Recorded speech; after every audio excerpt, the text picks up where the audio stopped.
E agora que eu já falei sobre as principais objeções, eu vou trazer mais algumas. Eu até abri uma caixinha de perguntas lá no Instagram, perguntando para as pessoas quais são as maiores objeções. Eu vou quebrar aqui as objeções que talvez eu não tenha falado ainda, tá? Um cara aqui comentou: as objeções são tão mínimas que nem merecem ser comentadas. Provavelmente essa pessoa conhece muito do produto, né? Para conseguir ter essa posição. Tem muita gente que me fala de objeção em relação aos juros, né? Eu espero que esteja bem claro. Eu decidi fazer muitas aulas falando sobre juros, justamente para garantir que vocês não terão dúvidas ali em relação a essa questão de juros. E reforçando, né, antes que vocês me peçam, esse simulador que eu mostrei na aula anterior está nos materiais da aula anterior e também está nos materiais da primeira aula lá do simulador, lá no módulo de produtos, tá? Ó, aí tem gente que fala o roubo que os bancos estão fazendo liberando só metade do valor. Isso é uma coisa importante. Em qualquer empréstimo que você for fazer, você vai pagar o dobro. Qualquer empréstimo, a não ser que você tenha muito dinheiro e possibilidade de pagar ali numa parcela maior, num prazo menor, legal, você vai pagar uns juros ok. Mas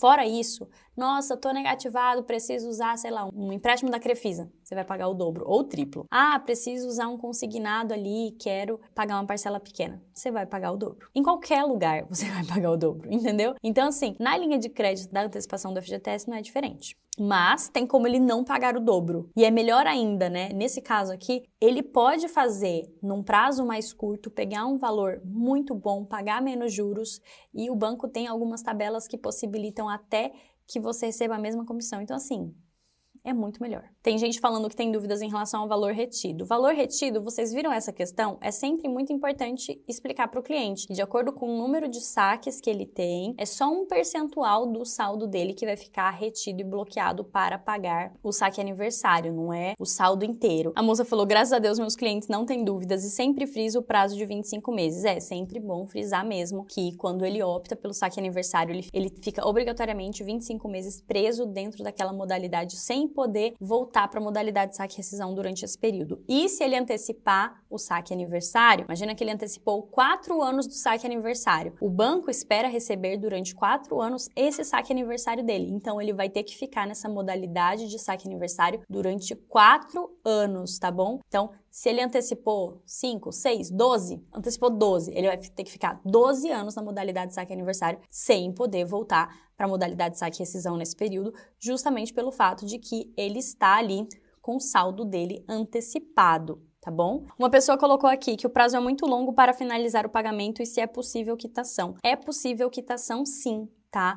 Então, se esse cliente tiver interesse em fazer ali uma quitação antecipada, não tem problema. Agora, a questão do cálculo da quitação antecipada que já é meio complexo, né? Tem uma forma que a gente utiliza aqui para a gente fazer cálculo de quitação antecipada no consignado. Vamos falar sobre quitação antecipada? É possível? É. Como se calcula? Não sei te dizer exatamente. Mas tem uma forma da gente trazer ali mais ou menos quanto que ficaria essa quitação antecipada, tá? Vou te explicar como. Pode ficar um pouco complexo, pode ser um pouco avançado para você, mas eu vou te explicar como. No consignado, quando a gente quer fazer uma portabilidade, a gente utiliza a calculadora do cidadão para buscar mais ou menos um cálculo aproximado de quanto que é o saldo devedor do cliente. Entendeu? Então, como é que a gente faz? A gente coloca exatamente isso. A gente coloca o número de meses, a gente coloca a taxa, coloca o valor da prestação que esse cara paga e a gente vai descobrir o valor financiado. Então, lembra daquele exemplo que a gente fez?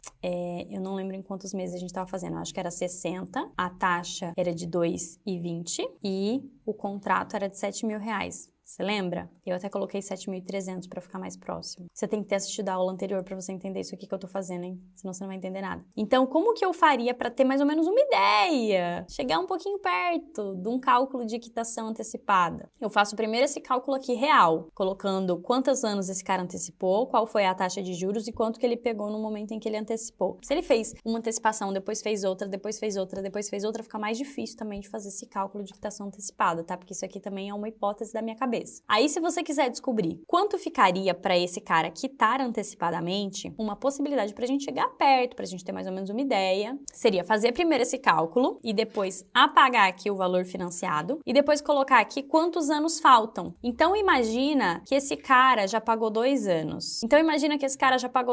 Então, faltam 36 meses. A gente sempre vai contabilizar aqui como meses, né? Então, faltam 36 meses de um empréstimo que ele pegou numa taxa de juros de 220 e que o valor da prestação seria 220,30. Por que eu preciso fazer o cálculo real primeiro ali das informações para ter mais ou menos um valor de prestação aqui para utilizar ele como base de cálculo? E aí agora eu vou clicar aqui em calcular. Quando eu clico em calcular, eu vejo que depois de 2 anos, se esse cara quiser fazer uma quitação antecipada, o valor mais ou menos que ele pagaria seria de R$ 5.438,97. Tá? Então, aqui, quanto que esse cara pagou? Esse cara já pagou 6.660. E aí, ele pagaria mais 5.497 para quitar antecipadamente. Aí, ele quitou antecipadamente. Se já passaram os 2 anos, ele pode voltar para a modalidade de saque e rescisão e receber ali o saldo que a empresa depositou em caso de demissão, tá? Depois a gente pode fazer uma aula só falando sobre essa questão aí da demissão.